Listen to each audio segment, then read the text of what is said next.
So I was as you see, I had that smile, I had that personality, because I learned all of that working around Rice Food Market, and the Levy family who owned Rice.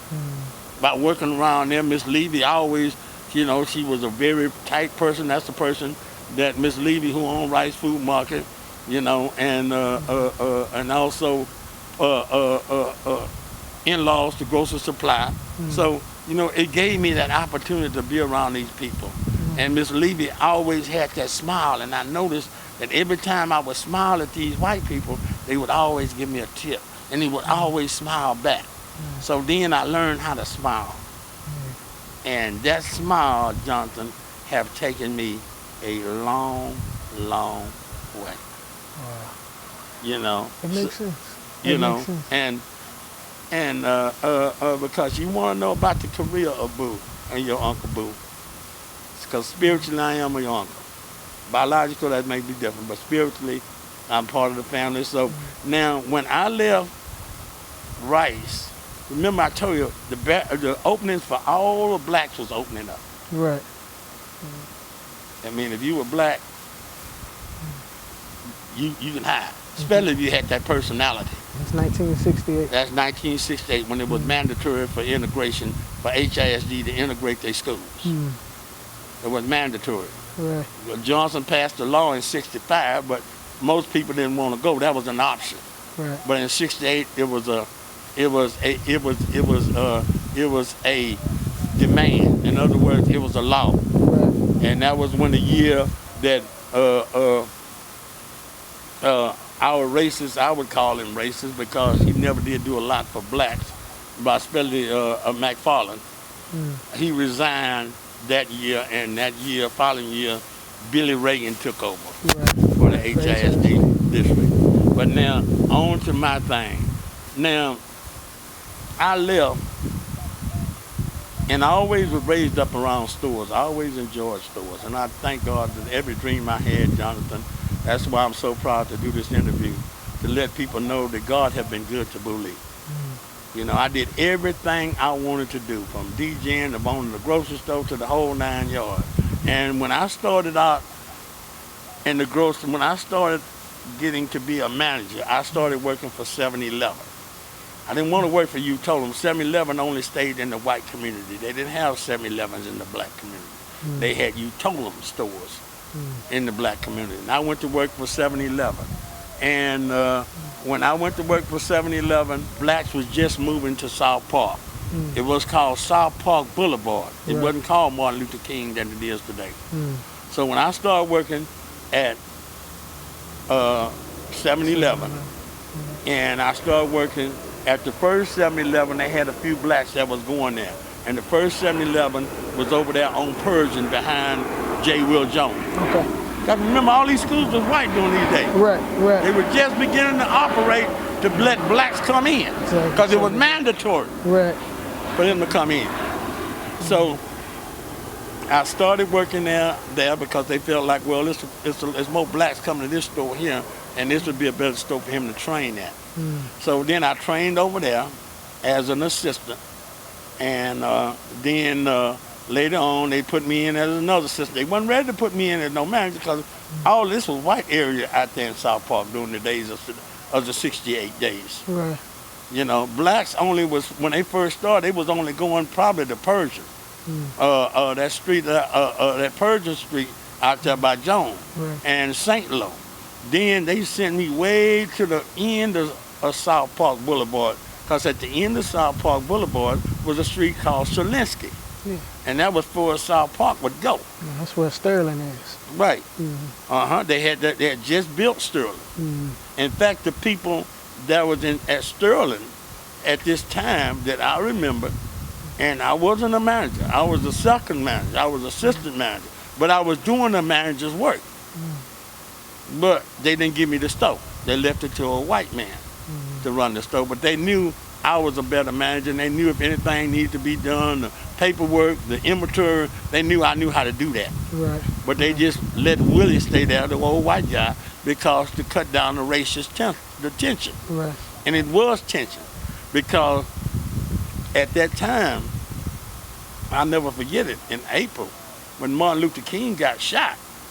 One of them boys that was going to Sterling came in the store, because I used to have, in our days, we had open doors. They didn't like open the door and shut the door. No, we had like garage doors that spread open. Right. And we would leave the door cracked for just maybe for 2 kids to come in at a time during school time. Right. And one of the guys came in from Sterling, and Martin Luther King had just got shot. And one of the guys came in from Sterling, and I thought I was going to get fired after this incident. He came in from Sterling, and he bought a 16-ounce RC. Number one, he jipped over people to get to the front of the line. He forced his way. Let me show you how this white boy did. He forced his way. He knew it wasn't but 2 people supposed to come in at a time.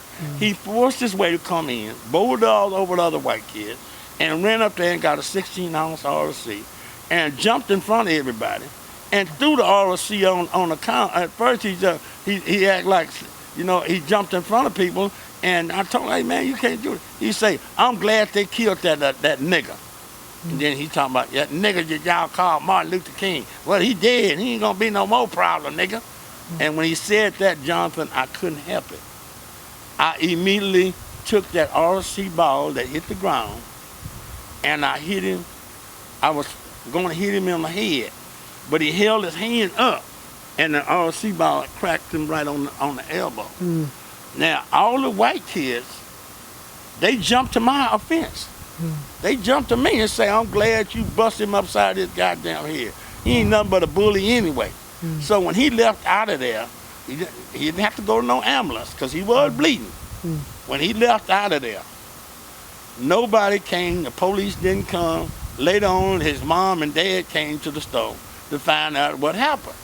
And I think his name was Charles. I told him, I said, Charles came in here, he jipped over everybody, then he came up here, he forced his way in the store, and then he threw the soda water bottle up there and tell me that they glad they killed that nigga Martin Luther King. I mean, I retaliated. I'm sorry, but he made them mad. And they accepted that because they felt like this is the new generation that we're living in today. And racist tension is not going to make it. Somebody got to draw the line. And believe it or not, Jonathan, that white family did not get pissed off with me. The daddy say, I'm so glad you didn't hurt my son. Charles, don't worry about it. I'm going to whip his ass as soon as I get home. He's going to get his ass whooped. That's what his daddy told me. He said, I'm sorry, but here's my telephone number. If Charles ever come in here and give you any goddamn trouble, you pick up the telephone and you call me. And and I thought that my supervisor was gonna get mad about the incident. And about 2 or 3 days later, that same white boy came in there and he said, Robert, I'm so sorry, man. I'm sorry I did that, man. Can you accept my apology? And I looked him in his face, Jonathan. You got to remember, I'm raised up in a segregated area. You just don't throw nothing on the counter and call me a nigga too, and talk about my leader, and you glad he dead. But I learned how to forgive, Jonathan. That was my first step of learning how to forgive. And it took me a long ways. Seeing that then, and then witnessing the events that just took place at the church in Charleston, South Carolina, how does it make you feel?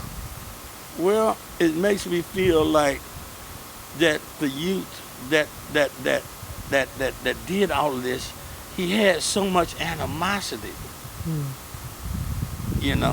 he had so much animosity in him, Jonathan.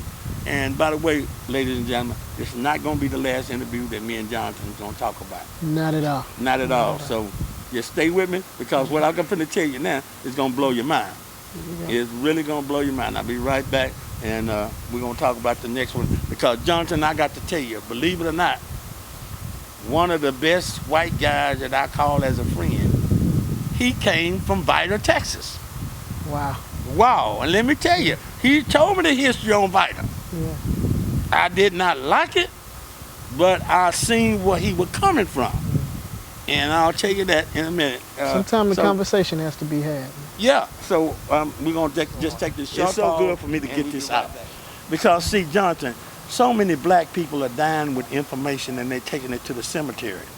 And young people like you cannot get this information. And the white people are not putting it all in Google. They telling you what they want to tell you. And some of the things that they feel like you don't need to know about, they sweeping it under the rug. That's true. And they know that the black people are not having the communication with the young people as they should, like Jewish people do, to learn out about their heritage. So it's good to make this interview. So, Vida. Okay, this is what happened. I asked, his name was Brian. We worked together at Blue Ribbon. And I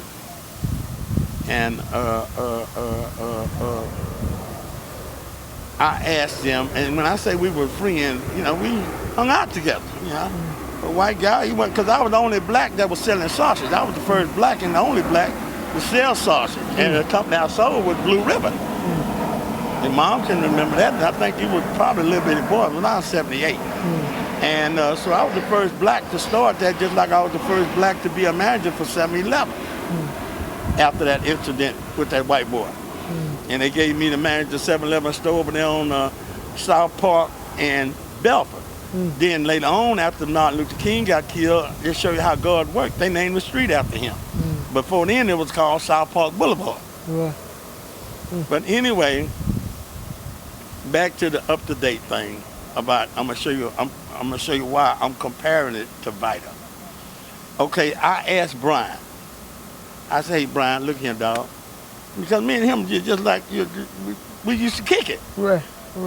You know, and I say, you know, because, you know, me being the only black, I got to have somebody to communicate with. True. So me and him and another white boy named Johnny Blaylock, we'll go out together and have a few drinks and, you know, and talk with each other and ride around. Most of the time, people thought we was the police. 2 white guys and a black guy, that looked like the law to me. Yeah, so, you know, we would just ride around up and down, sometime West Time, or we might ride it down up and down Color. You know, with windows up that night. So anyway, I asked Brian. I say, Brian, look, man, I don't know what the deal, but I ain't did nothing against y'all white folks up there in Vida. I want to know why in the hell is y'all pissed off with me? I ain't did nothing to y'all. Why is y'all so pissed off with black folks? It's a valid question. And him being the friend that he was to me, he said, well, look, because once I got off of radio, everybody started calling me Bobby. I forgot to tell you that when I disc jockeyed. Her name was Bobby Booley Williams. So I adopted the name Bobby and got away from the Booley and got away from the Robert. Because nobody knew me as Robert anyway, but people that was in my class. So anyway, he said, well, Bobby, this is what the deal is, man. Is a long time ago, when slavery was legal, Vida was one of the biggest cities in the state of Texas. This you didn't know. Sure did. Because everybody across the country, including North Carolina, South Carolina, Alabama, Mississippi, Georgia, all of those southern states would come to Vida because Vida was known to have the best slaves, men and women. Wow. They had the best Mandingos and they had the best black slaves for the cooks. So this was a big thing to Vida. It boosted up their economy. It's kind of like the Super Bowl coming to your city every year. Thank you so much, man. I couldn't ask for a better Father's Day, man. Nah, it's truly my honor, man. You know, one thing fathers do is they set examples, man. And you set a great example for me. I hope you keep on doing it, man. I appreciate you. Happy Father's Day if I don't see you tomorrow. Oh, God bless you, brother. God Thank you. Thank you, Jonathan. Thank you, everybody. Thank you. See y'all later. That's good.